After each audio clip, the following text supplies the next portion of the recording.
this. Um, I don't know. I've been on T for 7 months now. That was my stupid Facebook notification. It's going pretty well. My voice has gotten a lot deeper, as you might notice from previous videos. Getting a little bit of a peach fuzz up here and a little bit under there. You can't see it, but my sideburns are growing in, which is nice. Um, Friday is my shot day, so I already took my shot. Standard stuff. Uh, I don't know. Can't really haven't really had much to talk about lately. I've been busy trying to live life and make myself a better person. But I don't know. The only thing that bothers me is I haven't had my official legal name changed yet. So whenever I get calls from businesses or whatever I'm trying to do, they always check and double check and triple check to make sure they're actually talking to the person they think they're talking to. Um, what do you expect? It's kind of a pain in the ass, to be honest, but it's life for a little bit at least. Um,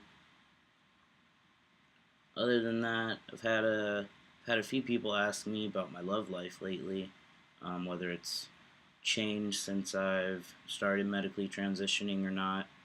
To be honest, not really. Uh, Straight girls give me looks. That's that's usual. And I don't know. I'm not even. It's weird because my first 6 months of transitioning medically, I was like horny all the time. It was like couldn't couldn't go anywhere without watching a little porn or doing something. Um, Seems like this second leg of the transition is more emotional. Um, the first 6 months it was didn't really notice too many changes. The voice was dipping in and out, and I was just pretty much horny. Now it's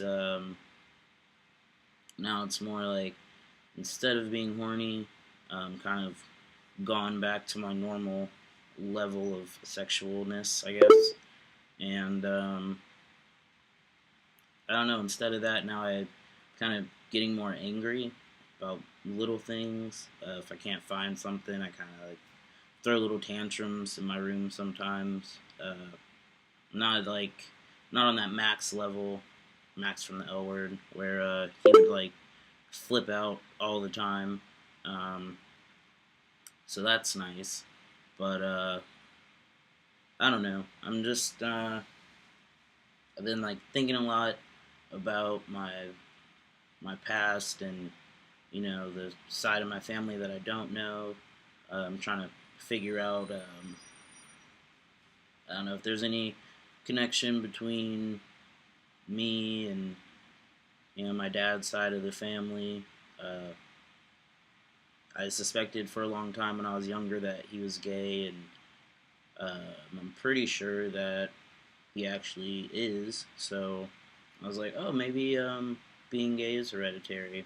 It doesn't matter either way because it's still pretty cool.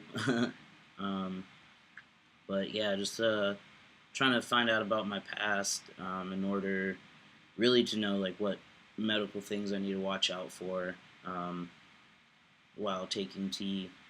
Um, I've also been you know contacting some doctors as far as I don't know, really as far as just getting the things I need to get in order to start going on to the second leg of my journey. Um, Unfortunately, I lost my job like a month ago, so I haven't been able to see my doctor in a while, which sucks because I don't want my doctor to think that I just came. I got my prescription, and that's pretty much all I needed to see him for. Because in reality, when you're transitioning, you should always keep up with your medical professional, whether it's the family doctor or whatnot. But it helps to have a support system also. And I recently stopped going to the transmen support group that I was going to, because I wasn't like vibing with the other guys too much anymore. There were two guys that I met there.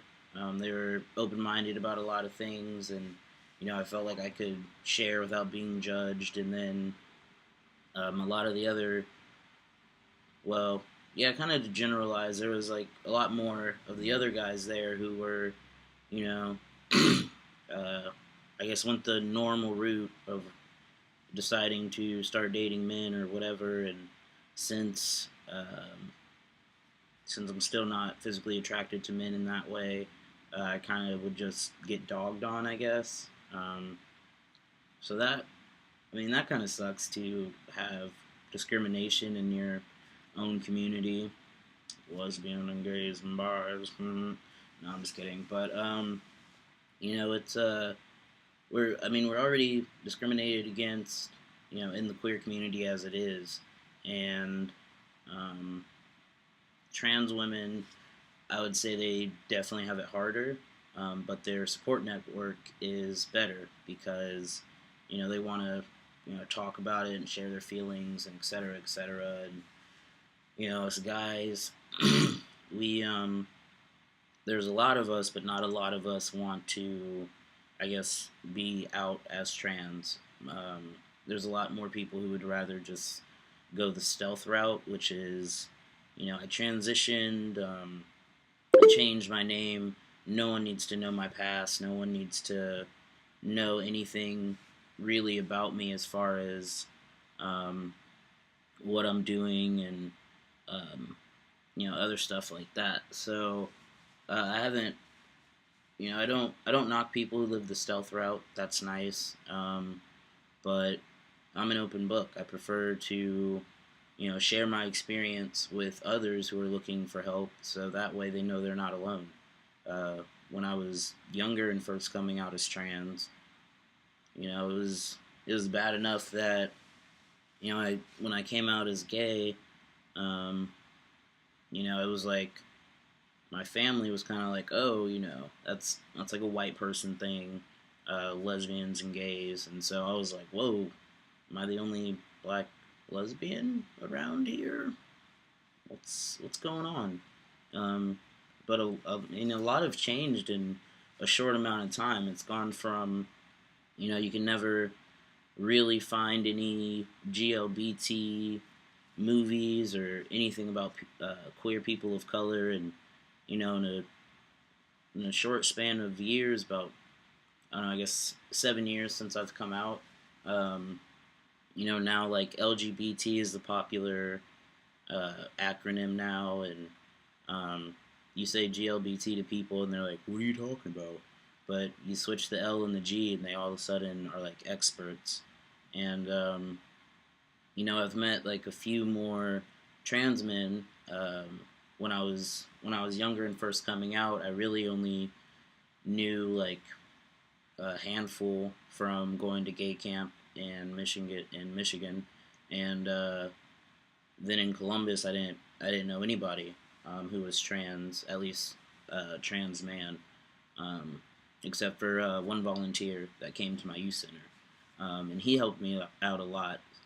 It also helped that he wasn't stealth; he was willing to be out and be proud and tell people, yes, I am a trans man. It doesn't really make a difference whether I am or not, to be honest. But if you wanted to know, now you know. So that was nice. But just getting back to the support group, it's like I don't identify as stealth, and I don't identify as a gay man, and I still identify as a lesbian boy, BOI. I guess you could. I mean, I'm not really like Lisa from the L Word, the lesbian man, but um, I mean, I just feel like uh, I don't know. I just feel like there's a bunch of labels that don't really need to be applied, but I mean, some people need labels to survive, and in my group, I would sit there and listen to them share their stories, and I try to share my stories, and it wouldn't be an issue. But then, they start talking about, um, when they used to date women, and it was nice to hear, what it was like for them, beginning and transitioning, and being with a female partner, and understanding what they were going through, but then it slowly started turning into like bashing women, and bashing how the women they had dated had treated them, and I'm not really about that. It's like I don't think women are gross. Some women can be gross. Some men can be gross, but sexually, I'd much rather prefer to be with a woman, to be honest. Um, but that was one of the reasons why I stopped going.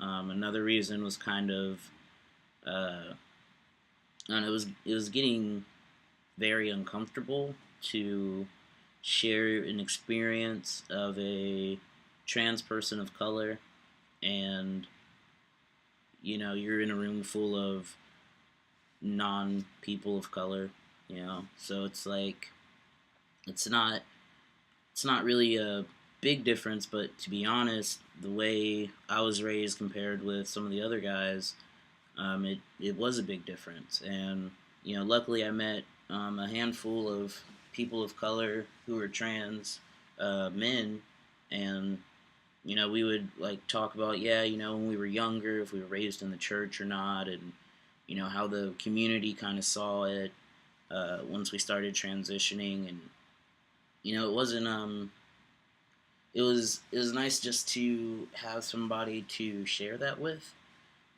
someone that's actually gone through the same experience, has grown up with a uber religious, pro black mom, who, like white people, they weren't the enemy, but they were seen as, they looked down on us no matter what. So, you're just making it harder for you to get looked down on. Is kind of some of the stuff we would talk about. But now, I don't even really associate with them anymore. I've been so wrapped up in other stuff that it's, I don't know, it's just gotten, I don't know, it's just gotten like kind of redundant for me to like go and listen to these people's stories, um, and some of them don't even take the group seriously.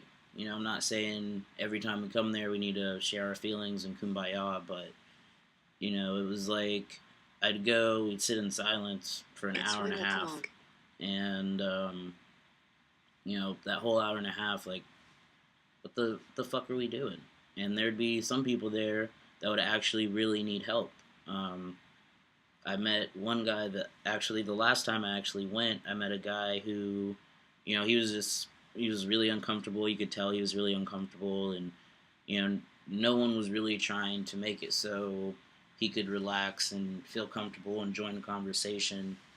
So I ended up going outside to smoke, and he joined me, and we started talking, and he started telling me why he was so uncomfortable and what was going on in his life, and I mean, it was a big eye opener for me that just because there's a group that says they cater to the needs of trans men or whatever the case, um, that's not that's not necessarily always going to be true. They're everybody's different, whether you're trans or not. That could be the only thing you have in common with anybody in the group. Um, so I kind of left that support system behind, and I came out to my family. Some of them have been really open minded. Some of them don't even address it, and some of them are just, you know, um, some of them are kind of like, fuck it, I guess. So, I don't know. With that being said, that's pretty much what's been going on these past 7 months of transitioning. Trying to, I've gotten a lot more comfortable with my body, even more. Um, a couple months ago, I was weighed in, and I weighed in at a 201, I believe. Um, but honestly, I feel like I've lost weight, not in my chesticle area too much, but around my waist and in my stomach, um, and definitely like my thighs and stuff. But uh, that could also be I've grown a lot of freaking body hair. A lot of the men in my family are super freaking hairy, especially my mom's side. So it's like I don't know. I'm like, hey, maybe those extra pounds are just hair, but it could be muscle, and I'm hoping to really start working out soon, because working out and getting certain muscles tight, like up here and my back, my abs, will kind of just help me in the long run, when I actually do go to get my top surgery. So right now, that's kind of my plan. Is once I get a new job and start saving money again, um, and end up starting at my new school, which has a lot more queer resources than my former school did.